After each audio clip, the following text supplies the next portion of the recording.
오케이. 오늘의 마지막 2시간 오후의 후반전 시작해 보도록 하겠습니다. 잘 들리시고 잘 보이시면 역시 통신 확인으로 시작해야 되겠죠? 엄지척. 네, 좋습니다. 감사합니다. 커피 한잔 하셨나요? 커피가 됐든 뭐가 됐든 잘 쉬셨길 이제 바라고요. 이게 우리 사람이니까 쉬어야 돼. 쉬어야 되고. 네, 그러면은 또 마지막 2시간 열심히 이제 살펴보겠습니다. 다층 퍼셉트론 출동해야지. 후 출동해야 됩니다. 그래서 다층 퍼셉트론에 대해서 뭔가 이제 비선형에 대한 해법이다라고 하는 이제 그런 점으로 상의를 이제 이제 분위기를 잡았죠. 상의를 드린 건 아니고.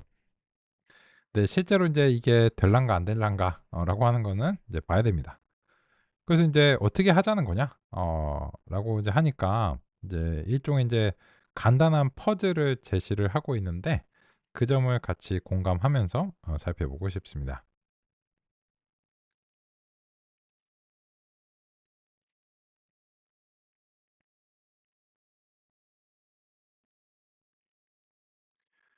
그러면 이제 우리는 요 선형 모형에서 여러 가지 뭐 다른 논의들이 있고 막 이런데 요 중간에 있는 논의들은 우리는 이제 같이 살펴보진 않고요.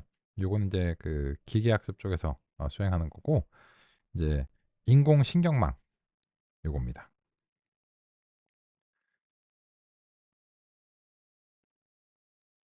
그러면 이제 논의드리고 있는 인공신경망을 이제 다층 퍼셉트론이라는 것으로서 소개를 드리고자 합니다. 단일 퍼셉트론으로는 어렵지만 여러 개의 퍼셉트론을 겹겹이 쌓아 적절하게 구성하면 비선형적 데이터를 극복할 수 있습니다. 각각 낸드, 오월, 엔드로 동작하는 퍼셉트론을 다음과 같이 구성하면 낸드와 오월 출력을 다시 엔드에 입력으로 하여 최종적으로는 엑소월의 출력을 발생하는 것을 확인할 수 있습니다. 그래서 이미 1960년대 선형 모델이 발전되던 시절부터 다층 퍼셉트론 또는 인공신경망이 발전 방향이라는 것은 공감된 상태였습니다. 인공신경망은 간략하게 그냥 신경망이라고 하는 경우가 많습니다. 또한 다층 퍼셉트론과 신경망은 같은 용어입니다. 요새 신경망은 종종 딥러닝이라고 합니다. 하지만 기술적으로 신경망과 딥러닝은 완전히 동의어라고 하기는 어렵습니다.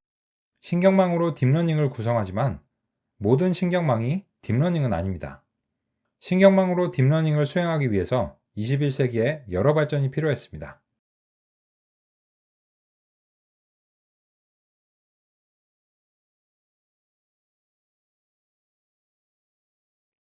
그러면 요거 좀 얘기를 해볼까요? 낸드가 되는 건 알겠어. 5월도 되고 엔드도 되는데 죽었다 깨나도 엑소어를 퍼셉트로는 못 만듭니다. 그거는 이론적인 한계예요. 아까 말씀드린 그 비유에 따라서 무한히 많은 것이 가능해. 한번 골라봐. 그죠? 골라보는데 요 범위에서만 고르라는 거죠. 그죠? 요 범위 바깥에는 안 돼. 아니 무한히 많다면서요. 그니까 무한히 많은 게 좀 다르다니깐요. 그죠? 하여튼 그렇고 그래서 그 무한히 많은 것들이 가능한데 그중에 엑소얼은 안 돼요. 그럼 어떻게? 이때까지 퍼셉트론 그거 왜 논의했어? 어 화가 나실 수 있는데 다 인제 이유가 있습니다. 그러면 이런 거죠. 그 '퍼셉트론을 포기해야 되는가?'라고 하는 점인데 다행스러운 점은 결과적으로 봤을 때 그렇지 않았고 그리고 인제 그 퍼셉트론을 애초에 만들 때도 이런 것들을 염두에 두고서 기본 단위로 만들었지 그걸로 끝장을 보려고 하는 건 아니었어요. 그러면 일단 당장 이 문제를 좀 해결해 보죠. 입력이 이제 다음과 같고 보시면 진리표죠. 뭐 이거는 다시 언급드릴 내용은 아니네요. 결과적으로 우리가 원하는 목표 출력이 다음과 같습니다.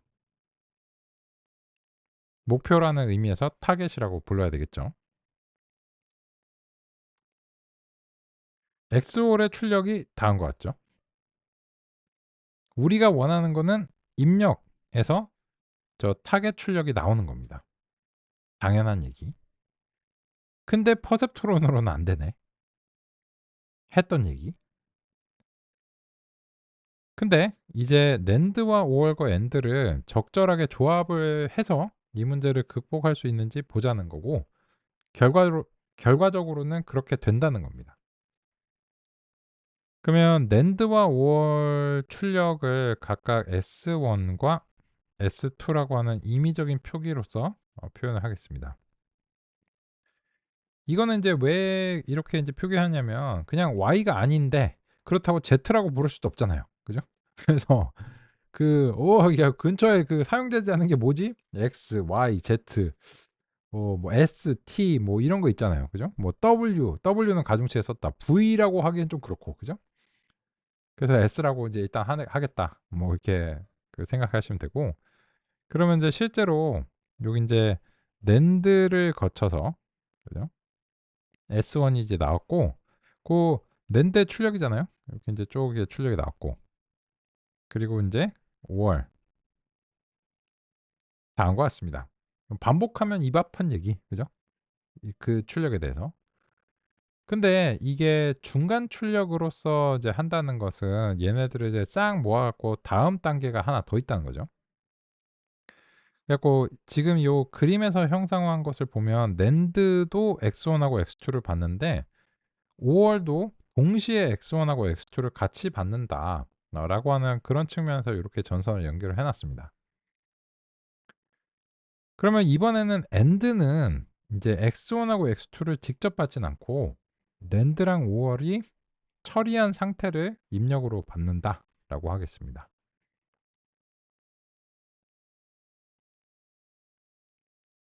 그죠?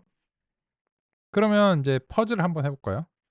1 AND 0은 0, 1 AND 1은 1, 1 AND 1은 1, 0 AND 1은 0.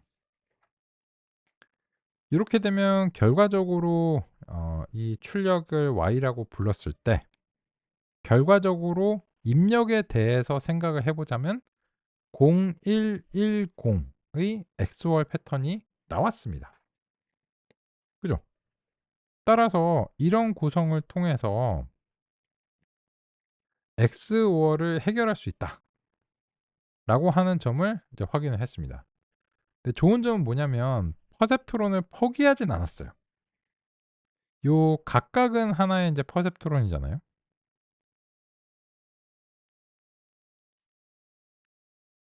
근데 우리가 이제 이때까지 투자를 되게 많이 했는데 얘를 이제 갑자기 포기해야 돼. 그럼 하지 마, 하지 마, 하지 마 이렇게 되겠죠. 그죠?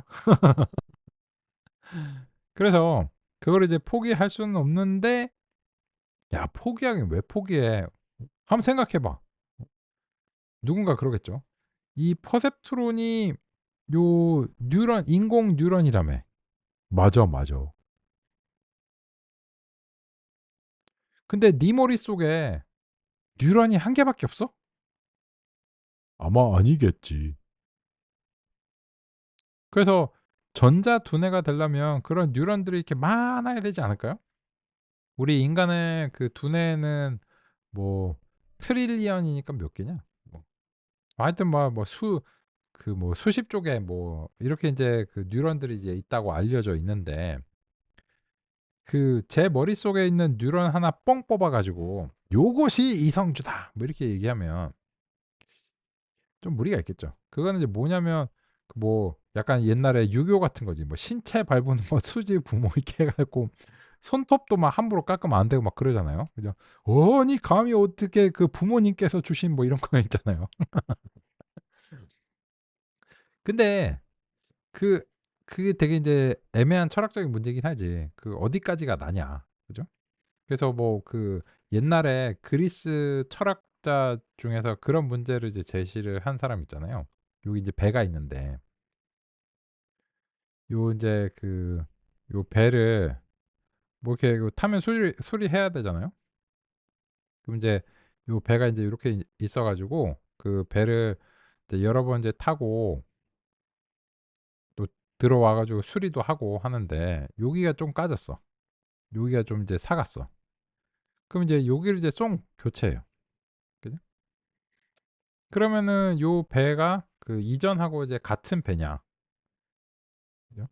배 1과 배 2는 같냐? 그러면 뭐 대체로 다들 당연하다고 당연히 이제 그렇다고 생각하겠죠. 그죠? "오 당연히 같은 거지. 뭔 헛소리야." 이렇게 하겠죠. 요거를 바꿨다고 해서 만약에 소유권이 바뀐다 생각해 보세요. 집에 집에 약간 이제 손상이 갔는데 그 집에 손상이 가서 교체함으로써 갑자기 집 문서를 내놓으래. 이 같은 집이 아니니까. 말이 안 되잖아. 그죠? 그죠? 근데 인제 그 철학자가 제시한 의문이 이거죠. 요거를 이제 쪼금씩 인제 뭐 여기저기가 그 타면서 세월이 지나면서 요렇게 인제 다 인제 어딘가는 인제 사가 가지고 이렇게 교체를 이제 다 해 버렸어요.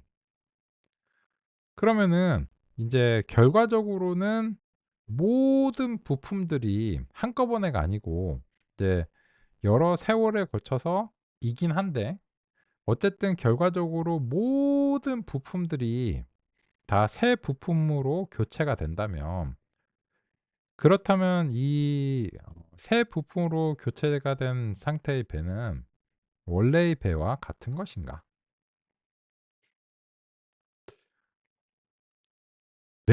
내가 지금 집을 샀는데 그 집에 그 여기저기 보수 공사를 했더니 내게 아니래. 그러면 황당하겠지. 그죠? 근데 또 이렇게 물어보니까는 '아 글쎄.'라는 생각이 들기도 하고 그죠? 야 그런 얘기 도대체 왜 하는 거야? 그 약간 잡설이다. 그죠? 약간 잡설인데 이런 거죠. 이 뉴런 하나가 이렇게 이 뉴런들도 막 죽고 없어지고 막 이러잖아요. 그 세포니까. 그 막 술 많이 마시고 막 그 어제가 기억이 안 나 이러면 뉴런이 확 많이 죽은 거지.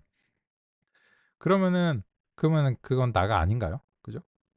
근데 그 보통은 술 많이 마시고서도 그 내 재산은 내 거고 내 집은 내 거고 내 가족은 내 거니까 그 여전히 나잖아요. 근데 치매에 걸리면요? 그러면 이제 기억을 모두 이제 상실해 버리면서 '과연 내가 나냐?' 어려운 문제지. 어려운 문제야. 그런 얘기 하려고 하는 게 아니에요. 그런 얘기 하려고 하는 게 아니고 인제 이 퍼셉트론이 그냥 단순한 단세포일 뿐이기 때문에 '이걸 가지고서 뭔가 열심히 해 보려고 하는 게 아니다.' 그런 말씀을 이제 드리고 싶은 거예요. 결국은 이 배도 이 부품 자체라기보다는 그 이 배에 대한 개념이 중요한 거죠. 요 배는 내 거. 그죠? 내 거. 요런 이제 개념이 중요한 거죠. 근데 나머지 이제 자질구레한 부품들은 이 개념을 뒷받침하는 것이긴 한데 물론 이제 그런 개념 자체가 물리적인 어 경우가 있고 그렇지 않은 경우가 있죠. 이제 배 같은 경우는 물리적인 거고. 근데 예를 들어서 대한민국은요. 대한민국은 개념이죠. 그죠? 대한민국이라고 하는 게 원래 있었던 물리적인 실체가 아니기 때문에 그 개념적인 거죠. 그 모든 그 많은 모든은 아니고 많은 사회적인 어떤 것들이 마찬가지고요.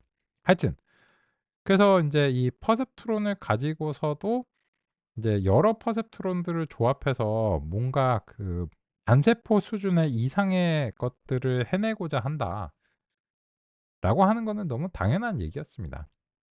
요 얘기가 인제 언제 핫했냐면 이제 1970 년대 넘어오는 요 시점에서 핫했어요. 그래서 지금 고쯤에 69 년에서 이제 70 년대로 이제 가시는 고런 길목입니다. 그죠? 거기서 인제 가장 핫했던 주제가 다층 퍼셉트론이었고 다층 퍼셉트론이 인제 엑소월의 문제를 해결할 수 있다. 라고 하는 것을 통해서 이 다층 퍼셉트론이 기대감을 모은 거죠. 그럼 임의의 비선형의 문제를 해결하는 한 사례를 보여준 겁니다. 따라서 어떤 임의의 구성을 통해서 그 임의의 비선형의 문제를 해결할 수 있냐. 임의라고 하는 건 이런 거죠. 이 비선형이 그 임의 또는 이제 특수하냐. 이게 되게 관건이거든요. 특수하다라고 하는 것은 무슨 말이냐면 엑소월만 해결할 수 있는 거야. 엑소월은 해결하고 뭐 몇 개 좀 해결하는데 나머지는 잘 해결이 안 돼. 이러면 이거는 아주 이제 좁은 해법이잖아요. 그걸 가지고서 뭐 얼굴 인식도 하고 이렇게 될 리가 없지. 근데 임의적이라고 하는 것은 이제 특수한 것이 아니고 임의적인 것은 일반적인 것이라고도 할 수 있습니다. 우리가 바라는 상태가 이제 요거거든요. 특수한 상태가 아니고 임의적인 무언가를 인제 해결하는 해법. 그건 좀 기다려야 돼요. 그거는 인제 거의 뭐 89 년인가 뭐 그때쯤에 와 가지고 얘기가 이제 되는 거고, 일단은 이게 그 특수한지 임의적인지, 임의적이면 어떤 범위로 한정되는지 알 수는 없는 상황이었어요. 하지만 다른 방법도 없고, 그렇기 때문에 인제 일단 엑소어를 해결한 사례를 하나 보면서 일단 얘는 해결했잖아. 그러니까는 이런 구성을 통해서 임의적인 해법이 되기를 바랐죠. 이 시점에서는 바랐고, 하지만 그 시점에서 알지는 못했습니다. 근데 결과적으로 보면 이런 것들을 이제 통해서 뭐 챗GPT가 된다든지 이런 것들이 이제 됐잖아요. 그죠? 왜 이래? 어제와 마찬가지. 이거는 순서를 다시 한번 좀 다듬겠습니다. 아이고야.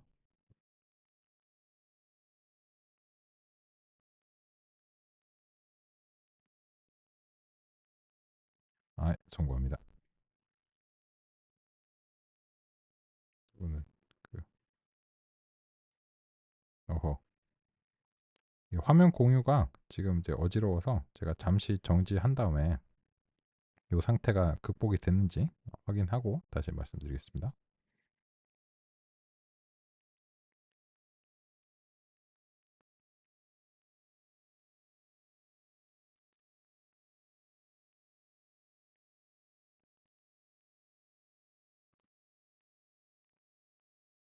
여전히 약간 에러를, 기술적 장애를 겪고 있습니다.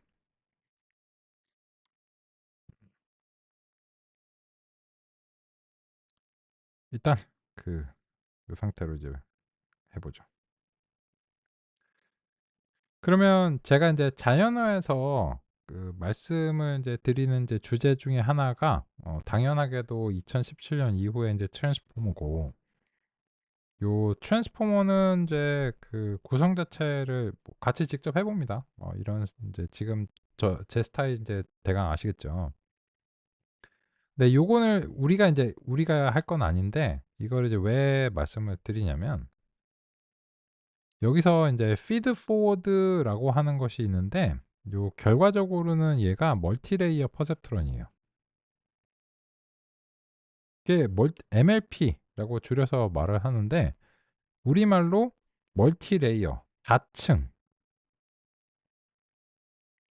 P 퍼셉트론입니다. 그래서 놀랍게도 2017년 이후에 여전히 멀티레이어 퍼셉트론이 현재의 2020 년대의 딥러닝들의 굉장히 중요한 근거로서 여전히 사용이 되고 있습니다. 이거는 약간 백 투 더 퓨처 같은 느낌이죠. 아까 말씀드린 대로 그 1960 년대와 인제 70 년대를 넘어가는 시점에서 고작 얘기할 수 있었던 거는 그 엑소월의 인제 상태에 대해서 얘기를 할 수가 있었어요.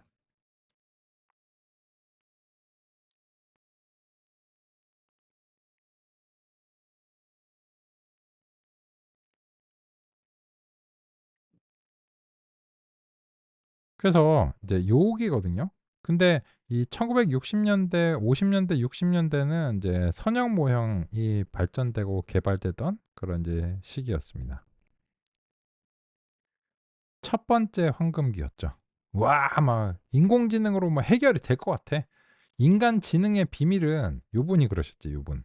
그죠? 마빈 미스키.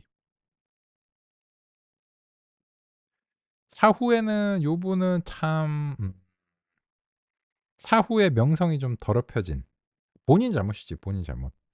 그런 이제 사례인데, 원래는 이제 굉장히 훌륭한 인공지능 학자 중에 한 명으로 평가를 받았는데, 이제 그 한번 찾아보세요. 제가 이제 여기서 말씀드릴 건 아니고, 그 굉장히 어떤 범죄적인 수준의 연루가 이제 돼서 뭐 많이 이제 상도 받고 뭐 학계에서 인정도 받으신 분인데 음 이건 이제 그 제가 고 정도로만 말씀드릴게요. 음. 근데 요 분은 퍼셉트론을 싫어했어. 왠지 그 마지막에 가시는 길에서 악당이 됐는데 이 퍼셉트론의 관점에서도 보면은 이제 퍼셉트론을 되게 이제 싫어하셔서 이제 공격을 했거든요. 뭐 그게 뭐 잘못된 건 아니지. 잘못된 건 아닌데 결과적으로는 그 퍼셉트론이 살아남아서 신경망이 되고 그것이 다시 2010 년대 이후에 딥러닝이 되고 이러면서 이 1950 년대에 개발된 이 퍼셉트론의 개념적 유효성이 결과적으로 2020 년대의 산업의 근간이 됐다라고 하는 측면에서는 상당히 일반성이 있었다라고 인제 평가가 할 수 있을 것 같습니다, 결과적으로 봤을 때. 근데 고 시점에서는 몰랐어요. 그래서 우리는 요 1970 년대에서 80 년대로 넘어가는 요 길목이 오늘 인제 오늘 마지막 2 시간에 살펴볼 이제 중요한 주제입니다. 그래서 이제 이 선형 모형에서 신경망으로 넘어가게 된 주요한 근거가 믿음이었죠. 다층 퍼셉트론이 MLP가 뭔가 좀 일반적일 것이다. 그렇게 인제 믿고 전진하는 수밖에 없었고 나중에 진짜 일반적이었어."라고 하는 것이 알려지게 됐는데 그건 이제 사후적인 얘기예요. 1990 년대에 가까워서야 이제 그 이야기가 인제 전개가 됩니다. 근데 우리는 미래를 살고 있으니까 '이렇게 전진해도 된다.'라고 하는 사실을 알았기 때문에 안전하죠. 백 투 더 퓨처 해 가지고 70 년대로 돌아갔다면 "어 진정해, 진정해. 신경망 얘가 찐이여." 뭐 이렇게 얘기를 했겠죠. 그죠? 그래서 같이 인제 살펴보겠습니다. 그러면 엑소얼 게이트 인제 구현학이 있는데 요거를 이제 보시면 사실 뭐 이거는 구현을 한다기보다는 그냥 '조합을 한다.'라고 이제 보는 것이 인제 바람직하겠죠. 엑소알 뭐 구현한다고 해도 틀린 말은 아닌데 결국은 이제 낸드랑 오알이랑 엔드를 아까 말씀드린 대로 이렇게 인제 엮어 가지고 이제 한 거거든요. 그래서 우리도 인제 그 남의 말 너무 많이 들었으니까 간단하게 한번 확인해 보겠습니다. 그래서 이제 우리의 주제는 어 다층 퍼셉트럼입니다.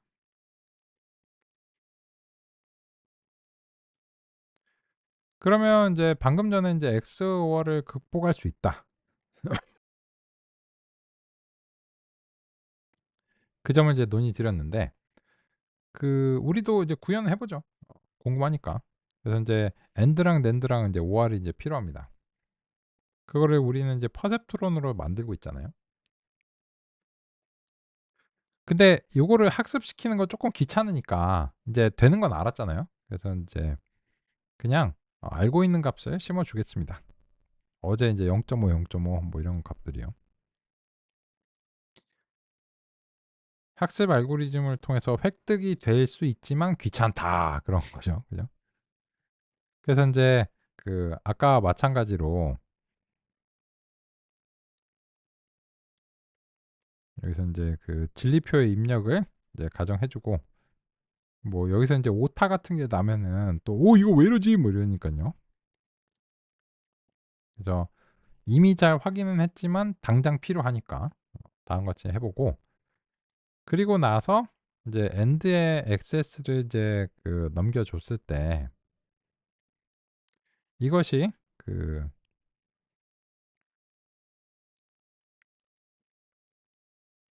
정말로 인제 end에 인제 출력으로 이제 발생하고 모두가 인제 참인가라고 하는 점을 이제 확인을 하는 것이 인제 필요하고 조용해요. 조용하면 잘한 거지. 요런 식이죠. 그러면 인제 요거를 몇 번 반복하면 되겠죠. end 인제 만들었고 이제 귀찮으니까 복사 붙여 넣기 해 갖고 낸드 만들죠. 그래서 이제 편하신 방식대로 만드시면 되겠습니다. 낸드 이렇게 해 가지고 이게 왜 하나 밖에 없어?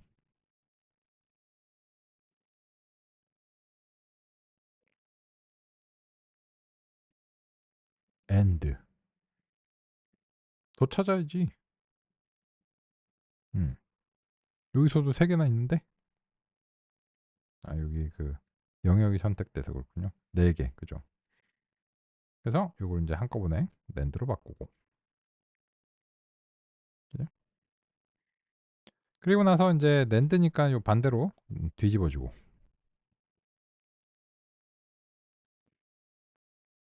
부호를 반대로 바꿔야 되겠죠?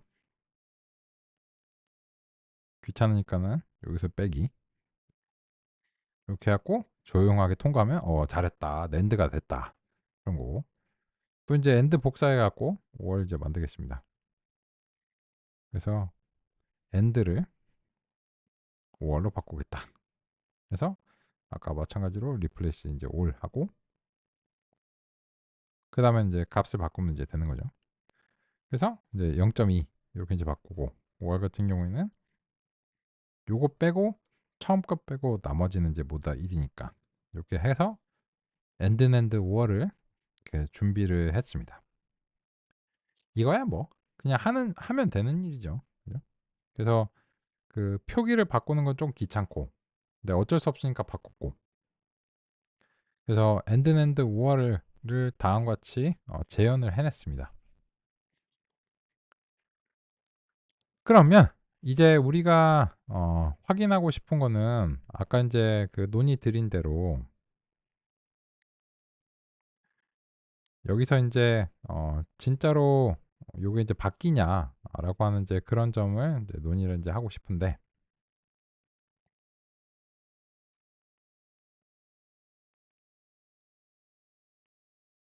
그 점과 관련해서 이제 다층 퍼셉트론 아이고, 여기 아니지. 요 다층 퍼셉트론의 이제 논의에서 그게 이제 가능하다라고 하는 이제 점입니다. 그죠? 그러면 이제 요걸 이제 보시면 그 낸드랑 5월이랑 엔드 요런 식으로 이제 되고 따라서 이제 낸드랑 5월을 통과시켜서 S1, S2를 이제 수집한 다음에 엔드를 이제 통과시키면 되는 요런 이제 구성이네요. 그죠? 그래서 이제 그런 계획을 열심히 이제 해보겠습니다. 그러면 이제 그 S1이라고 이제 부르고요. 그 요 낸드를 XS를 이제 통과시키겠습니다. 이 XS의 그 맥락이 뭐 위에 이미 정의가 되어 있는데 혹시 이제 바뀔 걸 대비를 해서 그냥 이제 독립적으로 여기다가 이렇게 이제 하겠습니다. 그러면 이제 뭐 S1은 뭐 다 이렇게 나오는 건 자명한 거고 S2는 5월을 이제 통과시키면 되겠죠. 그래서 이제 S2는 이제 5월의 출력이 나오고 그런데 요거를 이제 엔드한테 그 전달을 해야 되는데 그러기 위해서 이제 큰 S를 만들게요.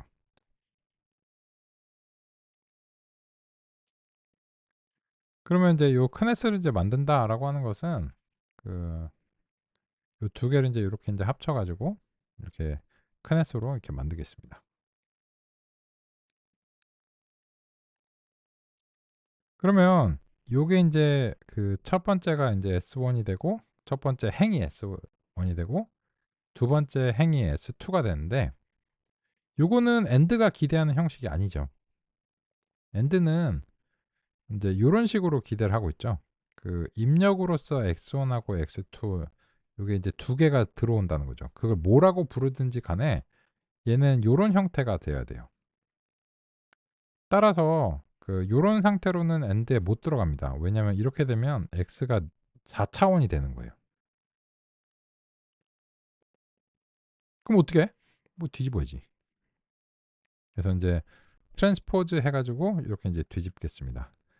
그러면 이제 S1이 이렇게 되고 S2가 이렇게 되면서 이게 X가 엔드가 기대하는 얘네들을 S라고 불렀는지 그거는 엔드가 알 바가 아니에요. 어쨌든 자기 입장에선 두 개가 들어오면 돼. 왜? 왜냐하면 이 end라고 하는 것에 매개 변수가 그렇게 설정이 되어 있고 그 매개 변수는 진리표의 입력이라서 두 개의 입력이 들어온다는 가정하에서 저렇게 된 것이니까요. 그죠? 따라서 요거를 이제 중간 변수 s다 이렇게 이제 수행하고 그러면은 인제 최종 출력이라는 의미에서 Y라고 하고 AND한테 인제 S를 이제 준다라고 하면, 그러면 이제 결과적으로 봤을 때 Y가 요렇게 인제 나왔습니다. 그러면 이제 이 Y가 인제 요렇게 나온 거를 우리가 예쁘게 인제 보여주기 위해서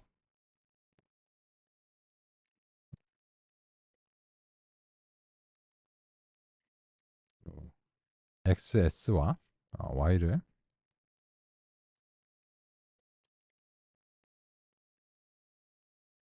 이거는 뭐 많이 이제 고민 안 하셔도 이제 되고요.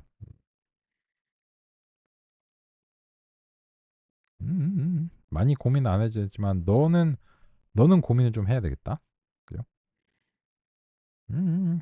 요게 XS, 이제 제가 인제 하려고 하는 게 뭐냐면 요 나란히 요렇게 표시를 하려고 하는 거예요. 요 XS를 X1하고 인제 X2 이렇게 인제 하고, 거기에 인제 대비해서 Y를 요런 식으로 해 가지고 요거를 인제 한 방에 인제 출력을 하려고 하거든요, 요렇게.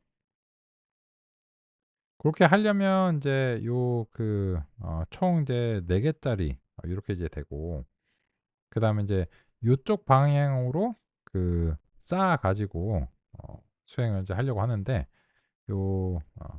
horizontal 스택을 써야 되나 싶기도 해요. 이렇게 하면 되려나? 그죠. H자가 빠졌었네요. 그래서 인제 수평 방향으로 인제 요렇게 인제 쌓았고, 요거를 인제 이쁘게 이제 보여 드리기 위해서 안 하셔도 돼요. 이거는 안 하셔도 됩니다. 그냥 이제 데이터 프레임으로 이제 만들어 가지고 요런 식으로 인제 프레젠테이션 하는 느낌으로 요렇게 인제 만들어 보겠습니다. 그럼 또 인제 이왕 만드는 김에 또 Y Y가 인제 0 보다 크면 고대로 Y 값하고, 아니면 0 하고, 뭐 이렇게 인제 해 가지고 하면은 이제 논리회로적인 느낌적인 느낌이 나잖아요. 그죠? 마지막은 안 하셔도 됩니다. 안 하셔도 되고, 하지만 궁금하면 하시고요. 그죠? 뭐 말리지는 않습니다만 않다. 필수적이지는 않다. 그런 말씀이고, 결과적으로 보시면 얘가 XOR이 됐죠. 과정이야 차치하고서. 과정이 이거죠. 그래서 이미 우리는 퍼즐로 확인을 했고, 실제 인제 우리 구현에서도 확인했고, 뭐 그래서 일단은 이게 XOR이라고 하는 비선형을 해결하는 데 있어서 퍼셉트론을 포기할 일이 아니고, 퍼셉트론을 적절하게 조합하되 그게 인제 계층이 있어야 된다.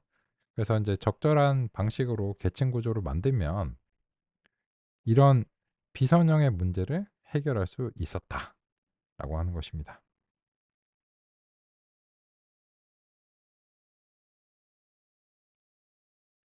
여기까지 잘 되시면 엄지척으로 확인하면서 가보도록 하겠습니다. 네, 좋습니다. 그럼 이제 쭉쭉 가죠. 따라서 여기까지 이제 오시느라 고생하셨고, 따라서 우리는 이제 교재 2.5절의 XOR 게이트 구현하기, 조금 다른 점이 있죠. 이제 이 교재 낸드랑 오어과 엔드가 우리가 만든 스타일의 퍼셉트론하고는 좀 다르기 때문에, 약간 상이하기 때문에, 그래서 그렇고, 이 저자 같은 경우에는 요 구현 자체를 개별 입력을 받도록 구현을 했죠. 근데 그렇기 때문에 요거를 여러 번 반복을 해야 되지만, 우리는 배치 입력으로 이미 처리를 한 지 오래죠. 그래서 인제 한꺼번에 넘겼다, 뭐 이 정도 차이 빼고는 개념적으로는 똑같아요. 그죠? 그래서 결과적으로 우리는 이제 다층 퍼셉트론으로 전진을 해야 된다라고 하는 1970 년대 분위기를 공감할 수 있을 것 같습니다. 그러면 요 나머지 내용들은 대체적으로 이 3 장의 신경망에서 보시는 것이 좋을 것 같습니다.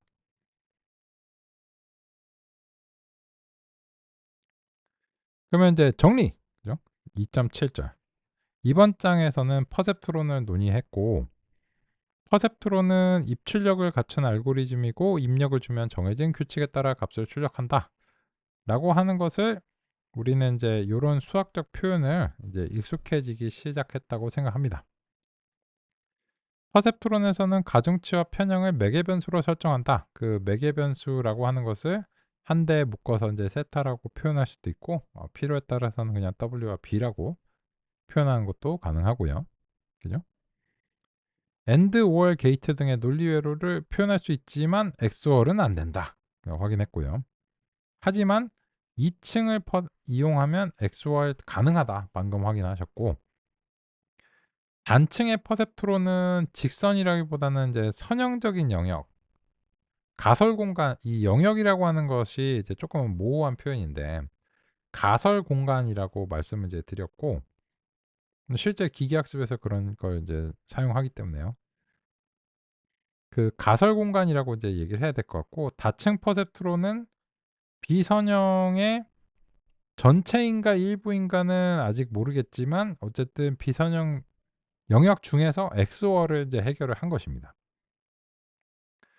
그래서 우리는 그런 이유로 인해서 다층 퍼셉트론을 이제 다층 퍼셉트론이 사실상 곧 신경망입니다. 근데 당시 시점에서는 이게 유일한 신경망이었고, 그 멀티레이어 퍼셉트론과 신경망이 이제 동의어인 거는 이제 90년대 후반, 대략적으로 이제 Y2K죠.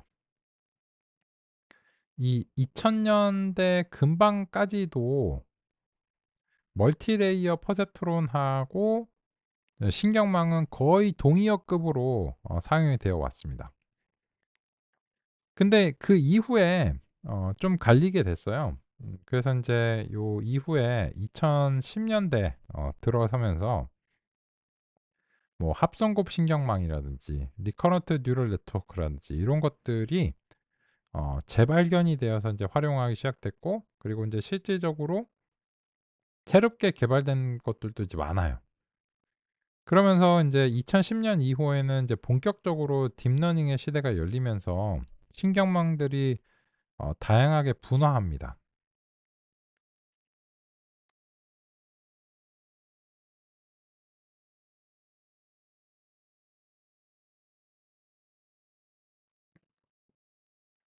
그래서 그런 것들을 사용해서 우리가 어떤 임의의 작업들을 지금 이제 비정형 데이터라고 부르는 뭐 영상, 텍스트 이런 것들을 이제 처리하는 근거가 됐고 그렇습니다. 하지만 1970년대부터 거의 2010년에 이르기까지니까 뭐 몇 년인가요? 한 40년? 40년 동안 멀티레이어 퍼셉트론하고 신경망은 사실상 거의 동의어였다라고 할 수 있습니다. 나중에 말씀드리겠지만 요 CNN하고 RNN 같은 경우에는 80년대 후반부터 90년대 후반에 걸쳐서 이미 개발이 됐는데, 당시에 이 신경망이 그렇게 인기를 끌던 패러다임이나 알고리즘은 아니었어요. 지금은 좀 패러다임급이거든요. 딥러닝 약간 이런 거 있잖아요. 딥러닝이 진리요 약간 이런 거 있잖아요. 그죠? 근데 그 패러다임이 계속해서 유지가 될 것인가? 상당 기간은 그렇게 되겠죠. 근데 그 패러다임이 완벽하냐? 많은 한계점이 있습니다. 많은 한계점이 있고, 그 자율주행이 당장 안 되잖아요. 그죠? 그래 갖고 테슬라가 사실상 미국에서 판매된 모든 테슬라 모델에 대해서 리콜 조치를 받았잖아요. 200만 대. 그죠? 그게 이제 자율주행이 내가 그러니까 주행 보조가 되는 거지 자율주행이 되는 건 아니거든요. 그리고 그거는 애초에 인제 이쪽 그 AI 전문가들은 현재로서는 안 된다. 이게 어렵다." 이렇게 얘기를 인제 해 오고 있었어요. 물론 그 예상이 틀린 경우도 많아요. 챗GPT 같은 급이 달성이 될 수 있는가에 대해서 인제 의문을 가진 사람들도 많았는데, 근데 그거는 지금의 챗GPT는 예고가 되어 있었어요. 왜 그런가 하면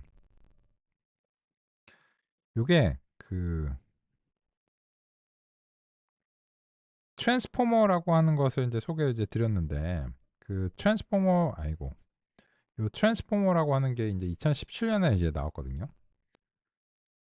근데 그 일반적인 사람들은 당연히 이 분야에 관심이 없으니까 이게 2017년에 나와서 뭐 이슈가 됐다 이런 거를 알 필요가 없지. 그거는 뭐 TMI지, TMI. 근데 이미 2017년에 나와서 사람들이 인제 "헉." 했단 말이에요. 그러니까 적어도 인제 요쪽 업계 사람들은, 요쪽 학계와 업계 사람들은 인제 이게 인제 '아 그렇게 돼?' 하고 이제 깜짝 놀랐고, 그래서 이미 이걸 기반으로 해서 2018년에 구글의 인제 버트라든지, 그리고 GPT도 이때 나왔어요 이미. GPT 1 버전이 요때 나왔고, 그래서 인제 이거를 이제 보면서 와 이제 이걸 기반으로 이제 1년 만에 요게 이제 되는 거 보니까 이제 징조가 심상치 않은 거지. '야 이거 되겠는데?' 그래서 그 이후로부터 이제 후속 연구가 이제 계속되면서 GPT도 뭐 버전이 올라가고 여러 가지 인제 이쪽에서 이미 분위기가 심상치 않았어요. 이게 된다 된다 인제 하는 인제 그런 분위기였거든요. 그러니까 수십 년 만에 이게 텍스트에 대해서 처리가 안 되던 상황이다가 수십 년 만에 이게 성공했으니까 얼마나 기뻤겠어요. 그죠? 근데 물론 이것도 하루아침에 된 건 아니에요. 이미 인제 요 이전에 그 2014 년에 그 RNN 인코더 디코더 라고 하는 이제 패턴이 등장하면서 기계 번역 쪽에서 또 이제 굉장히 혁신을 많이 이제 전달을 해 줬습니다. 그래서 이제 2014 년에 RNN 인코더 디코더 라고 하는 것을 통해서 이미 이게 뭔가 쪼끔 돌파구를 찾은 듯한 느낌적인 느낌인데 약간의 이제 병목이 있었거든요. 그래서 그 당시 시점에 요 RNN도 그 약간 그 재발굴을 해낸 거였어요. 이게 RNN이 처음에 개발이 된 게 이제 1989 년이고, 요게 인제 LSTM이 된 게 인제 1997 년인가 뭐 그런데, 그 재벌집 막내 아들의 시대죠. 근데 실제로는 2010 년대 이후에 그 이 딥러닝이 다시 주목받게 되면서 과거로 돌아가서 '과연 쓸만했었는데 우리가 놓쳤었던 게 있었는가?'라고 하는 것들을 연구자들이 이제 평가를 했고, 그랬는데 그 결과 보니까 '과연?' 이런 거였어요. '예전에 다 만들어 놓으셨는데 우리가 몰랐구나.' 약간 이런 느낌이었어요. 근데 당시에는 또 데이터라든지 하드웨어가 딸렸어요. 이런 거를 인제 제대로 그 평가할 수 있는 규모의 데이터도 없었고, 또한 그 하드웨어도 지금의 하드웨어여서야 이게 되지 당시에는 이제 안 됐기 때문에 그게 인기 없을 만한 이유도 있었어요. 그래서 인제 그 당시 시점에 사람들이 어 '잘못했다.'라기보다는 아직 이제 분위기가 무르익지 않은 거죠. 그러니까 딥러닝은 그야말로 약간 대기만 성형이었던 거지. 그죠? '아 이게 어 많이 먹고 나니까는 네가 힘을 좀 쓰는구나.' 약간 요런 느낌이잖아요. 음. 그전에는 밥을 쪼끔 주니까 얘가 힘을 못 써. 약간 요런 느낌이었죠. 그죠? 근데 벌써 요쪽에서는 이미 인제 그 움직임이 있었어요. 뭐 그 어텐션 뭐 이 2015 년에 이제 개발이 되고, 셀프 어텐션이 그 트랜스포머 인제 반년 앞서 갖고 이제 나오기 시작하면서 이게 막 지진처럼 구구구구 이렇게 막 일이 막 있었거든요. 그러면 이게 기술이라는 게 하루아침에 이게 뿅 등장하는 거는 드물어요. 그러니까 없진 않아요. 아인슈타인의 뭐 상대성 이론 이런 것들은 인용한 논문이 거의 없거든요. 그냥 정말 순수하게 그 사람의 머릿속에서 그 상상의 어떤 영역으로 나온 거고, 실험도 안 했어. 실험을 할 수가 없고, 상대성 이론 같은 건요. 그죠? 그래 갖고 나중에 상대성 이론이 나오고 나서 그 이론을 입증할 수 있는 실험적 도구들이 만들어지고 나서 보니까는 '야 진짜 태양을 지나면서 응? 이 빛들이 휘더라. 뭐 블랙홀이 있더라.' 이런 얘기가 이제 나중에 관찰이 된 거잖아요. 그러니까 사실 상대성 이론 같은 것들은 기계학습으로 해낸 게 아니에요. 순전히 상상력으로서 해낸 거죠. 그런 의미에서 엄청난 거죠. 그랬는데 지금 요 딥러닝 기술들은 그렇지는 않은 편이에요. 굉장히 뭐랄까? 그 진화적인 양상들을 파고 보면 다 있습니다.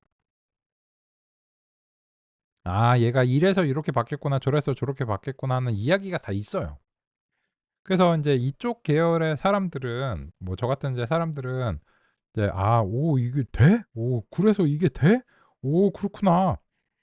우와, 그러네. 여기서 RNN을 뺐어야 되는구나.' 이런 거죠. 그죠? 그래서 인제 이거는 인제 그 가속이 되긴 했어요.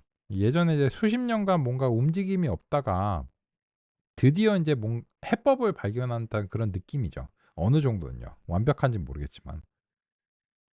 그래서 이게 계속 헤매는 건 뭔가 안 맞다는 얘기거든요. 근데 이게 1년 만에 2년 만에 막 이렇게 1 년마다 혹은 뭐 반년마다 막 이렇게 확 성장을 한다는 것은 그 문제의 어느 부분이 상당수 해소되는 가정이 적용이 된 거죠. 그래서 인제 이 2020 년에 제가 기억이 나는 게 자연어 처리 과정을 작년 11월 말에 이게 하고 있은 시점에서 2020년 이제 11 월에 이제 챗GPT가 일반 대중의 서비스로 이제 공개가 됐는데, 공교롭게도 그 당시 시점에서 요 챗GPT가 공개된 딱 고 주가 제가 자연어를 이제 진행하고 있었어요. 그래 갖고 그게 화요일인가?로 이제 기억을 하는데, 그래 갖고 저녁에 인제 보니까는 그게 뭐 공개가 돼서 난리가 난 거예요. 그래 갖고 이제 다음날 이제 수요일에 와 가지고 선생님들, 챗GPT란 게 나왔는데 저도 어제 소식을 처음 들었습니다.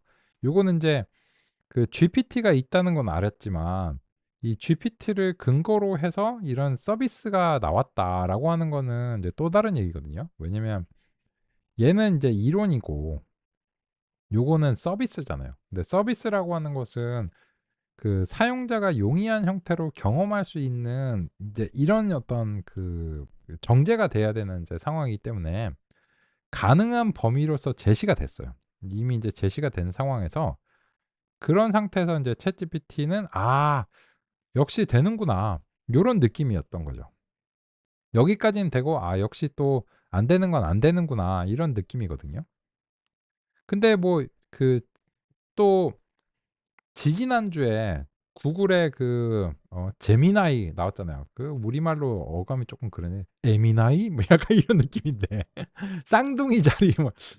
구글은 이 브랜드 이름 을 짓는 거에 대해서는 좀 쪼끔 더 하여튼 약간 공감이 덜 되는 부분이 간혹 있는 것 같습니다. 기술은 대단한데, 그죠? 트랜스포머도 이제 구글에서 이제 나온 거거든요. 근데 "구글이 개발했다."라고만 얘기하기는 쪼끔 어려워요. 그러니까 이 활용 전점을 한 건 사실이에요. 트랜스포머라고 하는 것이 요 바스와니라고 하는 분이 이제 당시 구글에 인제 계셨고, 구글의 인제 자연어 처리 쪽에서 인제 했는데, 그 사실상 이 트랜스포머는 RNN을 왕좌에서 이제 끌어내렸죠. 90 년대를 이제 80-90 년대를 뒤져 가지고 자연어 처리에 그나마 적합한 게 뭐가 있을까? 고대인들이, 1980 년대가 고대인지는 모르겠지만 약간 르네상스적인 그런 느낌이잖아요. 르네상스가 "과거 옛날 로마의 영광으로 돌아가자." 이런 거잖아요. 뭐 그리스의 뭐 다비드상 같은 거 보면 엄청나게 이제 정밀하잖아요. 근데 그게 사실 대단히 황당한 게, 이후에 인제 중세 암흑기로 들어가면서 그 그렇게 정밀하게 인체를 표현하는 거는 거의 근대나 현대까지 와서야 다시 가능해졌죠. 그러면은 수천 년, 한 3000년 전에 그리스 사람들이 그렇게 정밀하게 무언가를 표현했다는 거는 그 현재 과학 이론에 근접하는 그런 어떤 무언가의 이해를 시사하죠. 그래서 당시에 그리스 3000년 전에 톱니바퀴로 된 컴퓨터가 발견된 거 알고 계시나요? 검색해 보시면 나와요, 컴퓨터 히스토리에. 그거 제가 이제 하여튼 이제 그렇고, 그래서 인제 이 트랜스포머라고 하는 것은 RNN을 뒤져 가지고 찾아냈지만 RNN을 이제 근본적으로 대체를 해 줬어요. 적어도 텍스트 데이터에 대해서는요. 시계열 데이터에 대해서까지 RNN을 인제 대체할 수 있는지는 지금 평가 중입니다. 평가 중인데, 잘 모르겠어요. 하여튼 이제 그렇고, 근데 제가 말씀드리고 싶은 거는 이제 요 과정을 통해서 지금 이 신경망이라고 하는 것이 패러다임이 일단 구축이 된 상태다. 그리고 그게 하루아침에 된 것은 아니다. 따라서 이러한 패러다임이 이제 상당 기간 동안 유지될 것으로 보인다. 그러므로 인해서 신경망에 대해서 현재 지금처럼 투자하시는 노력이 이제 상당한 기간 동안은 유효할 것으로 보인다라고 하는 쓸데없는 절망을 공유를 좀 드렸습니다. 쉬는 시간 이후에 이어서 또 살펴보겠습니다. 쉬는 시간. 아이고 이게 후딱후딱 바뀌냐 얘는.